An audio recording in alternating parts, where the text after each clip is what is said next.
Hi, Nahid. All right, so this will be the only PowerPoint presentation with an audio. The other one is going to be, like I said, the answers to the Cumberland case study, but I don't want you to really take a look at those until you have given it your best shot. And I want to see your best shot. In other words, I don't want you to just change your answers to match those. It doesn't affect your grade really. But the main purpose of my supplying you those in advance is so that you can see them before class, and if they make sense to you, then it saves us a little bit of time in class, and we can cover more material that way. So what this audio is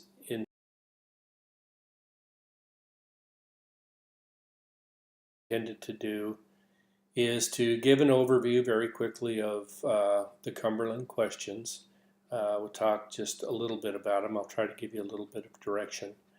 And then we'll talk about the simulation a bit and this whole concept of management by objectives, what makes a good objective, and have you set some objectives for the simulation that you would like to achieve by the time we get through however many decisions we end up having to get through by the end of this course. So rather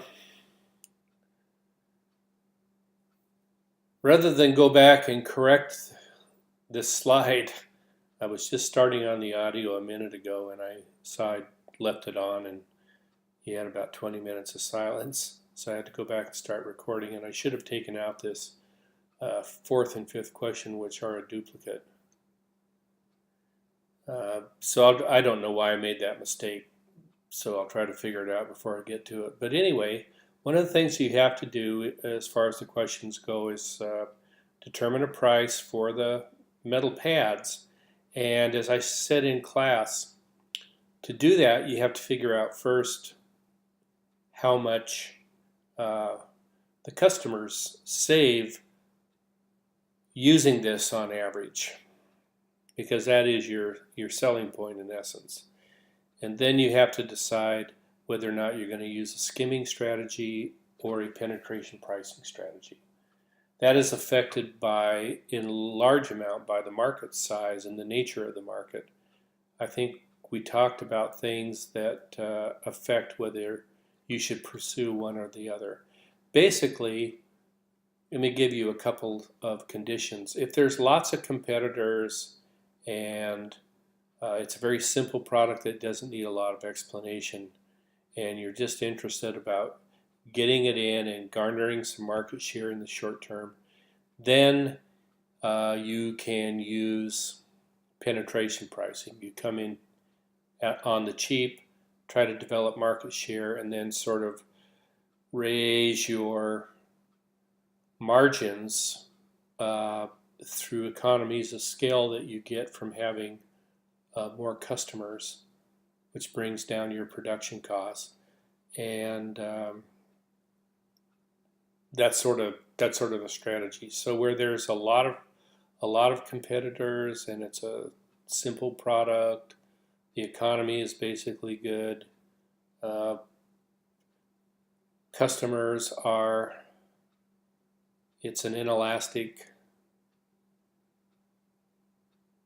If it's an elastic situation where if you raise prices too much, demand goes down or vice versa, then you probably wanted to use penetration pricing. On the other hand, if it's a more complex product that requires some explanation, you have to have some knowledgeable salespeople, you're sort of the only game in town, and it'll take a while for competitors to catch up with you, then you can probably use a skimming pricing strategy whereby or wherein you can charge a high price for a period of time and gradually come down as competition or competitors start to enter the marketplace. And so you have to look at these different factors sort of three-dimensionally or four-dimensionally to figure out how they sort of play into one another and what direction to assume. Which one of those that you select also to some extent can affect the actual tactics that you use at the promotion and sales level to actualize or exercise the strategies that you've defined. So what are some factors that affect the ability to realize your overall market potential? Well, I don't know that we've specifically covered what's called a SWOT analysis, SWOT, strengths, weaknesses, opportunities, and threats. Strengths and weaknesses are generally internal issues that are inside the company or have to do directly with the company, while opportunities and threats are external to the company. So examples for strengths and weaknesses, often they might be very similar in nature. So you could say we have a strength could be we have a very well-trained, well-educated sales force. The weakness might be we have a very poorly trained, not very well-educated sales force. Your location might be a strength, your location might be a weakness. But you go through and you list these elements or attributes of the company that distinguish it either positively or negatively relative to your competitors. It also considers your stakeholders, and those of course can be they can be employees, just like we just talked about, but they can also be stockholders. They can also be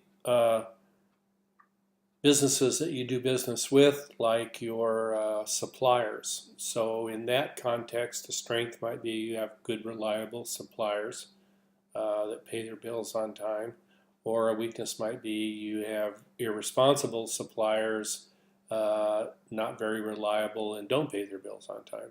So you line all those up, and it's good to do this in reality for a business no less than once a year, because things change in the environment typically fairly quickly. So those are who might help them sell the product. That could be vendors, retailers, a sales force, trade show hosts, all kinds of things like that. Or it could be architects in this case, or it could be contractors. But it's looking at all the various entities that might have, could be college professors that teach engineering classes, because it would be all these various entities that have an activity that they're involved with for which this thing might be germane or might have some kind of connection.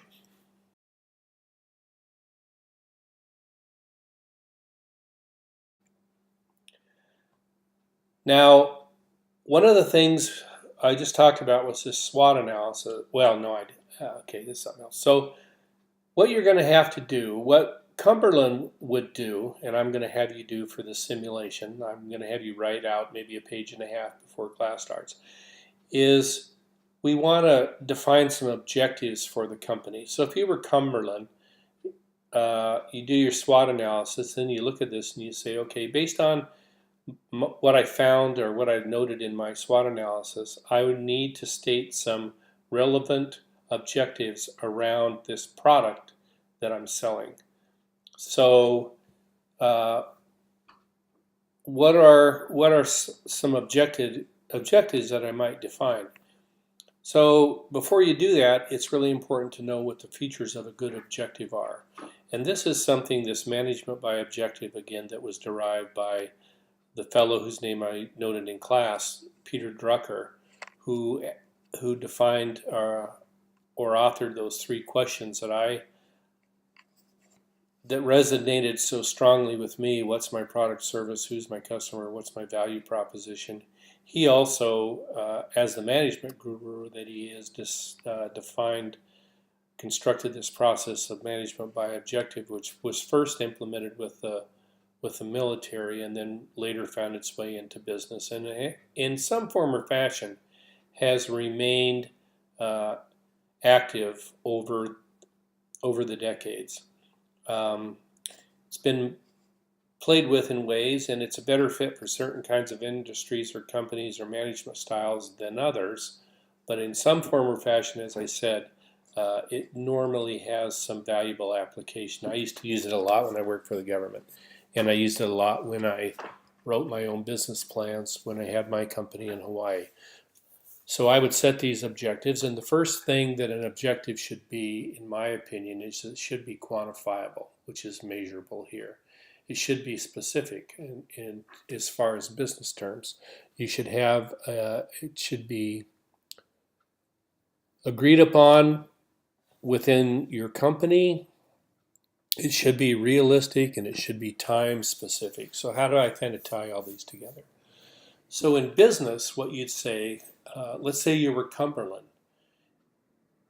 What objectives would you set around that product? Well, you might say, first, we're going to bring it to production within the next 6 months.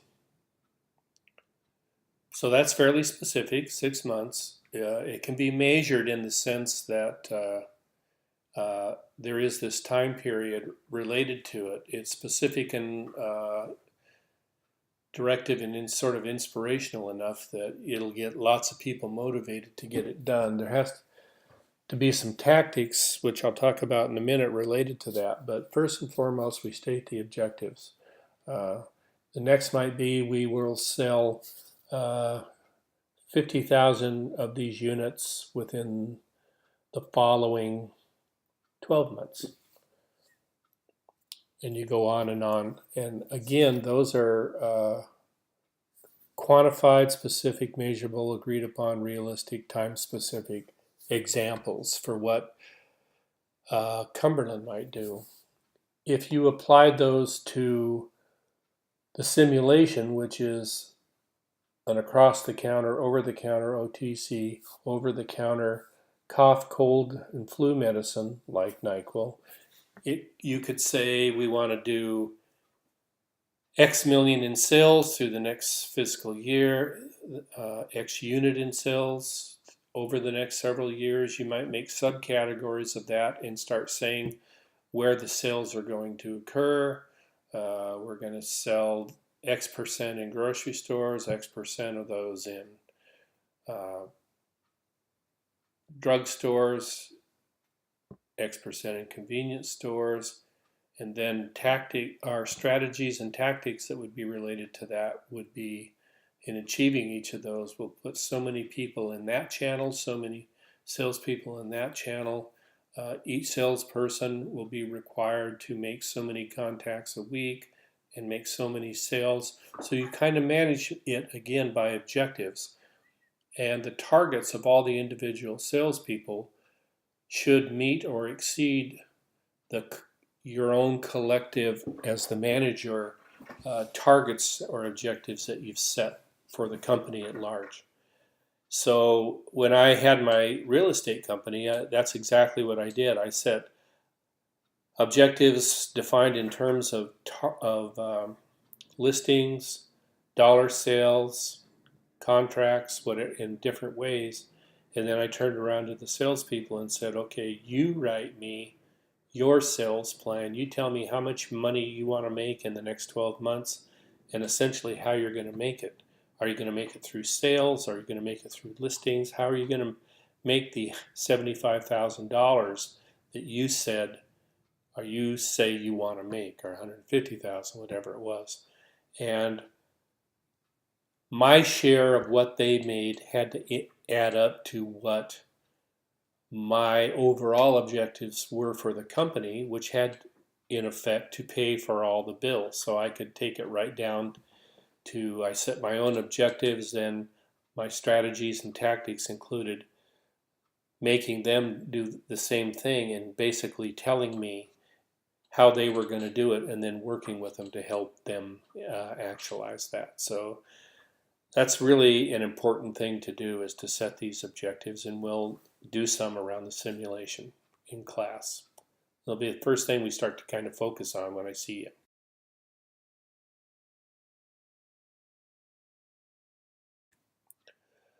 So what are some advantages of management by objective? Well, everybody knows what they're supposed to do. You can, like I just said, if you've got salespeople working for you, you can have bi-monthly, weekly meetings, bi-monthly meetings, monthly meetings, and you can say, okay, how'd you do? Basically, for big sales projects, that's how they do it. You know, there's a conference call. The overall manager of those salespeople is watching sales. In the case of Cumberland, it would probably be, and for all round, it would probably be on literally on a weekly basis.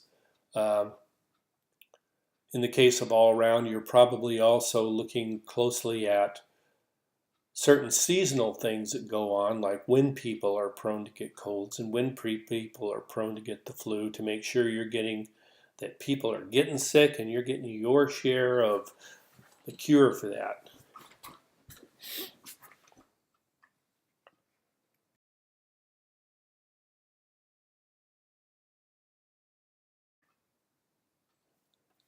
So that was a quick overview of management by objectives. Now let's take a look at the simulation again.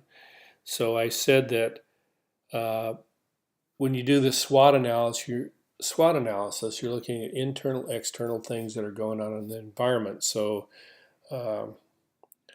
this is something the simulation gives us. It kind of gives us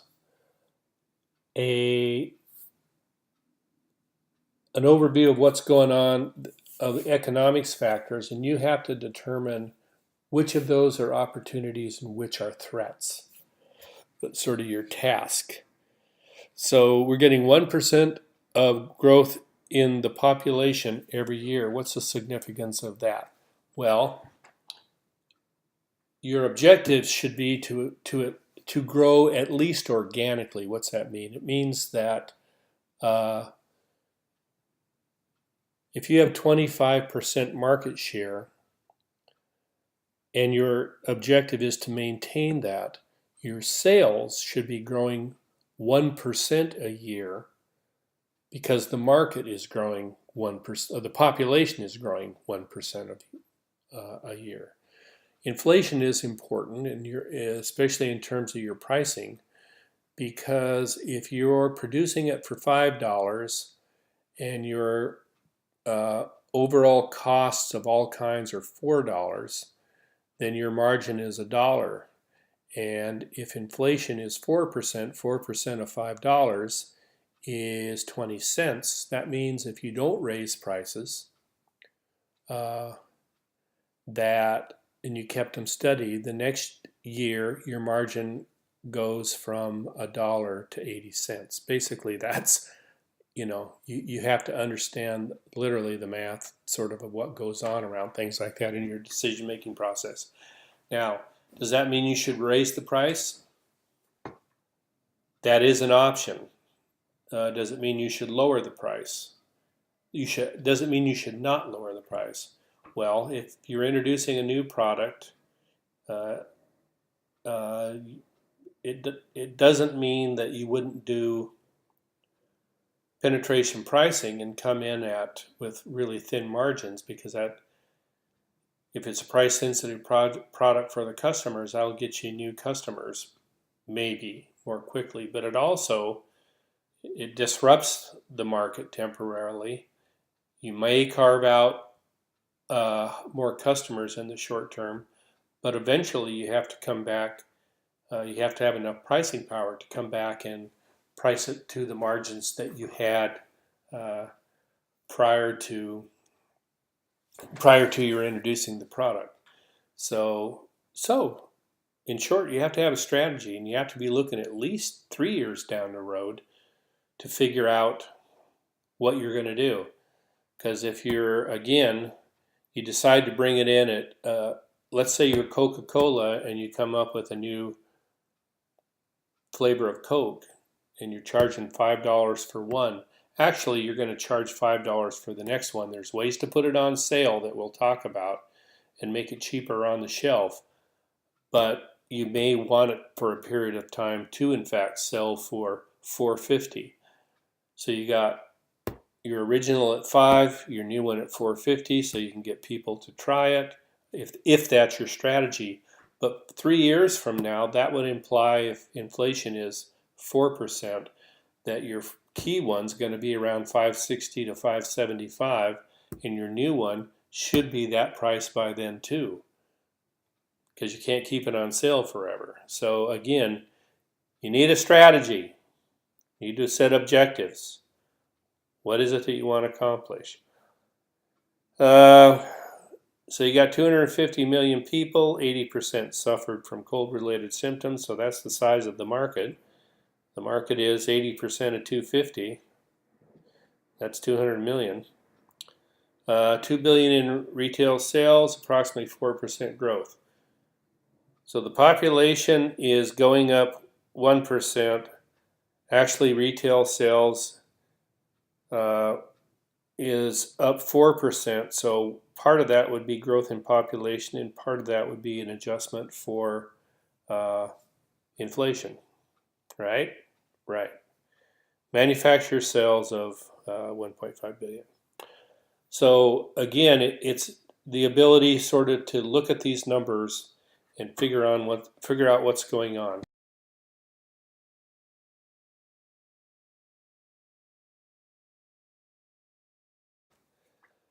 Now I'm going to speed it up a little because I see I'm up to 21 minutes already.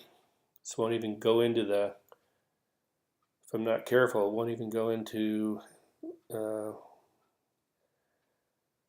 YouTube. So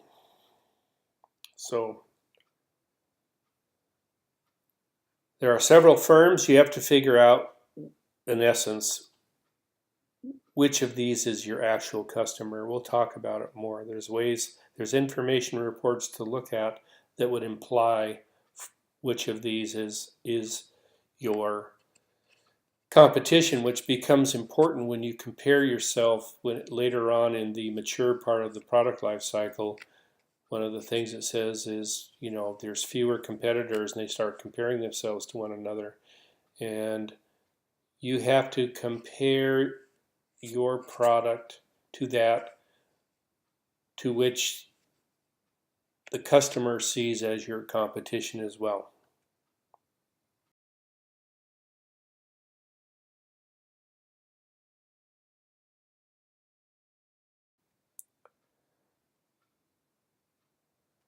And one of the things to do is to look at the different forms that the competition is distributing in the marketplace, and decide maybe if there's an opportunity there or a threat.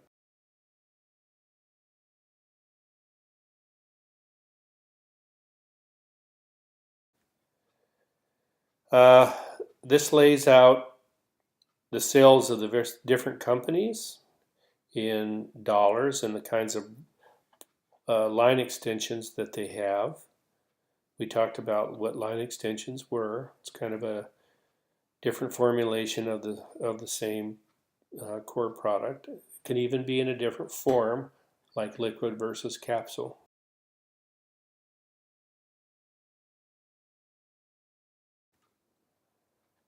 This looks at the different market share of different kinds of products.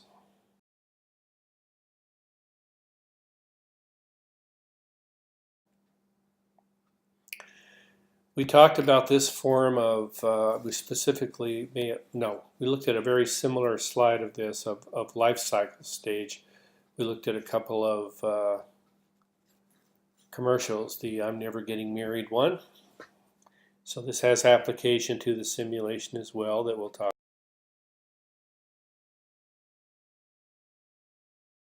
about. We have to decide kind of from a positioning standpoint, what position this product is in relative to its competitors.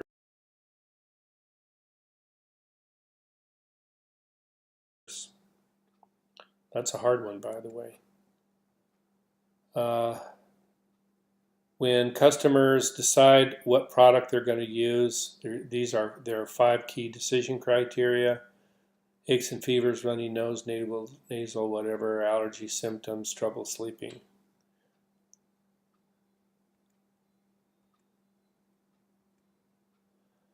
So the 5 key decision criteria are relief of symptoms, minimize side effects, price, form, and duration. How long they help the cure.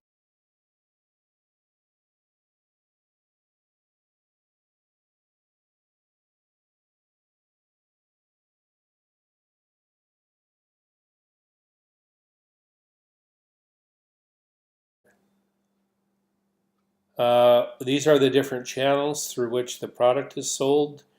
One of the decisions you'll have to make as you add salespeople is the percents of allocations of the salespeople that you add to these various channels. The key in that is to determine where looking at your sales reports and determining where sales are actually occurring.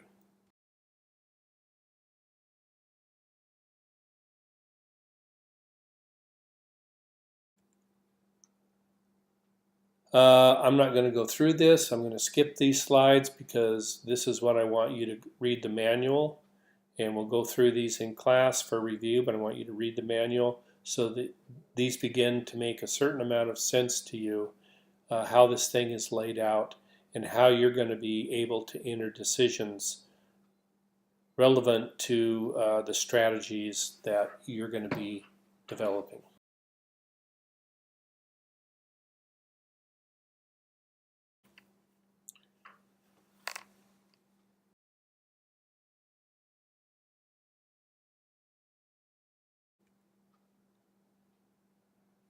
Okay, what do I want you to get out of this? I want you to learn how to articulate a strategy based around theory.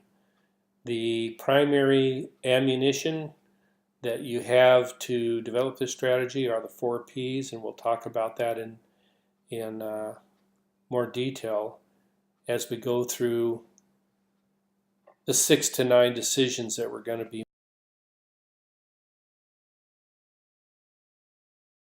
making. Each decision is equivalent to 1 year of the company's operation.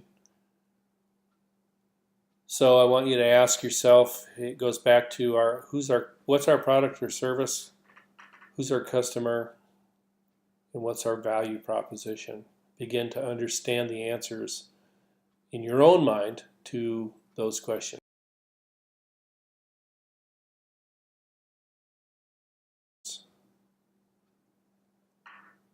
What I'm going to ask you to do between our next meeting and probably the following week, we may have to talk,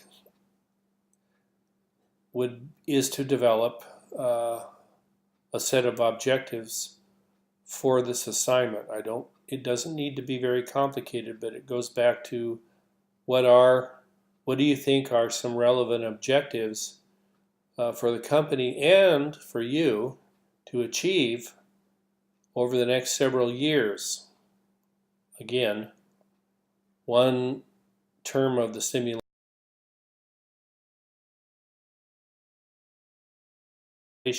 equating to a year.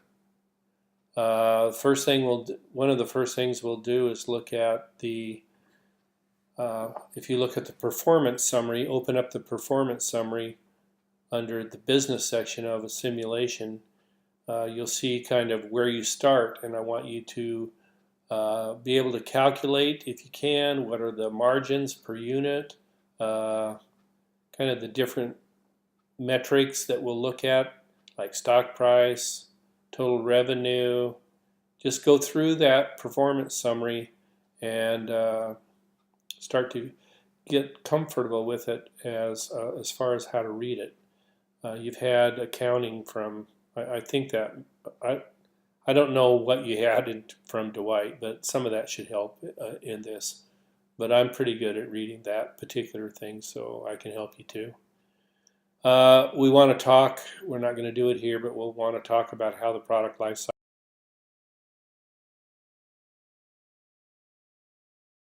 again applies to that product. So this is what I just said. You want to do 3 to 7 objectives for the simulation. I talked about what they were. They could be dollar sales, they could be unit sales, they can be market share. You just think about it. You're not going to write it. Just think about it. But they should also relate perhaps to some objectives that I set in the syllabus around what you get graded on. That's a hint.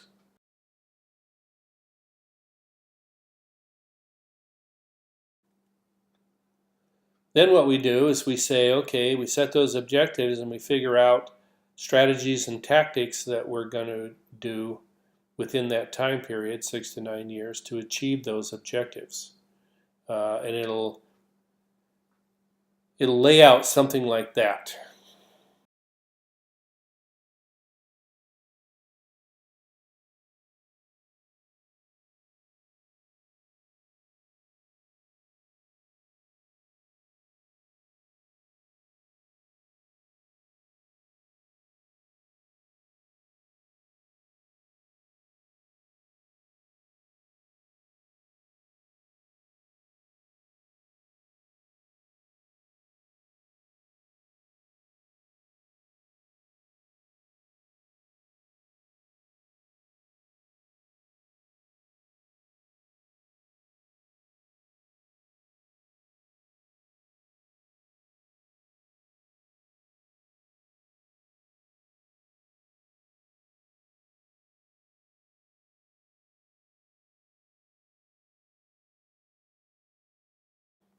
So again, product life cycle, we have the introduction stage where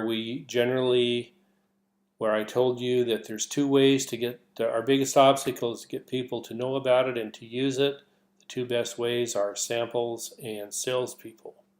We get to the growth stage, and we get growth by, we can conceivably get a growth by in dollar sales, unit sales, more channels, by hiring more salespeople, whatever. In the mature stage, the number of competitors starts to dwindle, and then we start to use advertisements, more in advertisements that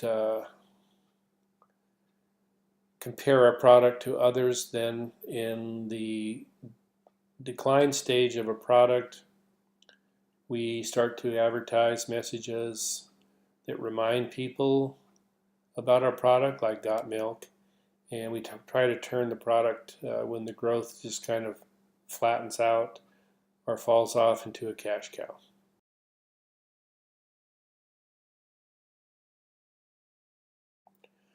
This is a really good one to utilize. I'll put it into the other slideshow that you'll have access to, but this is a good one to go back and remind yourself about for constructing strategies that utilize, conceptually at least, elements or aspects of the product life cycle. It's all about trying to determine or estimate where in the product life cycle your product actually is.